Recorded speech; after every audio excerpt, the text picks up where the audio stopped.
সরকারি চাকরিজীবীদের জন্য বহুল প্রতীক্ষিত নবম জাতীয় বেতন কাঠামো এবার বাস্তবে রূপ নিতে যাচ্ছে।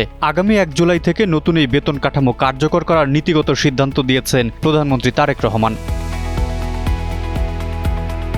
পুরো পে স্কেল বাস্তবায়নের সরকার অতিরিক্ত প্রায় ১,৬০,০০০ কোটি টাকার প্রয়োজন হবে বলে হিসাব রয়েছে। এই বিশাল আর্থিক চাপ এবং মূল্যস্ফীতির ঝুঁকি সামলাতে একসঙ্গে নয়, বরং ৩টি ধাপে এটি বাস্তবায়নের কৌশল নিয়েছে সরকার। প্রথম ধাপেই বর্ধিত মূল বেতনের ৫০% দেওয়া হবে, যার জন্য আসন্ন বাজেটে ৩০,০০০ কোটি টাকার বেশি বরাদ্দ রাখার প্রস্তুতি ইতোমধ্যে সম্পন্ন হয়েছে।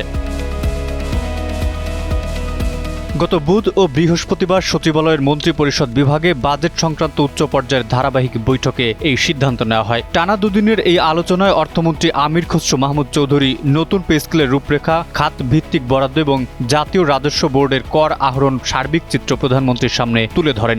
সব দিক পর্যালোচনার পর প্রধানমন্ত্রী নতুন বেতন কাঠামো চালুর বিষয়ে চূড়ান্ত সবুজ সংকেত দেন। অর্থ মন্ত্রণালয়ের উচ্চ পর্যায়ের এক কর্মকর্তা নাম প্রকাশ না করার শর্তে জানান, প্রধানমন্ত্রী আগামী ১ জুলাই থেকে নতুন পে স্কেল বাস্তবায়নের স্পষ্ট নির্দেশনা দিয়েছেন। ফলে জুলাই থেকে সরকারি চাকরিজীবীরা নতুন কাঠামোতে বেতন পাবেন। এ নিয়ে এখন আর কোনো সংশয় নেই। অর্থমন্ত্রীর আসন্ন বাজেট বক্তৃতার খসড়াতেও এই ধাপে ধাপে বাস্তবায়নের পুরো কর্মপরিকল্পনা অন্তর্ভুক্ত করা হয়েছে। অর্থ বিভাগ ও মন্ত্রিপরিষদ বিভাগ সংশ্লিষ্ট কর্মকর্তাদের সূত্রে জানা গেছে, নতুন পে স্কেলের প্রস্তাব পুরোপুরি কার্যকর করতে সরকারের অতিরিক্ত প্রায় ১,৬০,০০০ কোটি টাকার প্রয়োজন। এই বিশাল ব্যয়ের চাপ সামলাতেই সরকার কৌশলগতভাবে ধাপে ধাপে এগোনোর সিদ্ধান্ত নিয়েছে। পরিকল্পনা অনুযায়ী আগামী অর্থবছর থেকে নতুন বেতন কাঠামোর অধীনে কর্মকর্তা কর্মচারীদের বর্ধিত মূল বেতনের ৫০% কার্যকর করা হবে। এজন্য আসন্ন বাজেটে ৩০,০০০ কোটি টাকার বেশি অতিরিক্ত বরাদ্দ রাখার প্রাথমিক প্রস্তুতি সম্পন্ন হয়েছে।